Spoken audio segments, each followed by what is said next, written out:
আপনাদের মাঝে আবারও ইভেন্টের কাজের নতুন একটা ভিডিও নিয়ে হাজির হয়ে গেলাম। হ্যালো বন্ধুরা, তো আজকে ইভেন্টের কাজ চলতেছে FTY চট্টগ্রাম নাজিরহাটে এই ক্লাবটি। তো আবারও চলে যাচ্ছি ইভেন্টের কাজে। তো কথা বলতে বলতে করে ফেললাম কাজগুলা। হ্যালো বন্ধুরা, সম্পূর্ণ ভিডিও দেখে যান না টেনে। এই ক্লাবের মধ্যে কি কি ইভেন্ট করা হয়েছে আপনাদের মাঝে তুলে ধরবো। এখন একটি বিয়ে বাড়ির যত যে সৌন্দর্য করা হয় এই ইভেন্ট দিয়ে, একটি মেহেদি রাতে এবং ওই উল্লাস করে আয়োজনটা করা হয়। এই সেই কুঞ্চু সাত ফাঁকে বাঁধা হয় বরের কনের দাম্পত্য জীবন। এই সেই জায়গা তাদের দুজনের জীবন শুরু হয়। তো কথা বলতে বলতে আবারও আপনাদেরকে দিলাম সুস্বাগতম।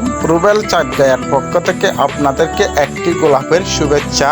যে গল্প আপনাদের মাঝে আমি শুরু করেছিলাম, এই গল্পটি শেষ হলো কোন জায়গায় আপনারা কমেন্ট বক্সে বলে যাবে। আসলে একটা ইভেন্ট কত যে মেহনত করে করা হয়। 1 2 3 ভিডিওটা শেয়ার করে দিন। রুবেল চাটগাঁয়া পেজটাকে ফলো করে পাশে থাকুন। নতুন ভিডিও দেখার জন্য অপেক্ষা করুন।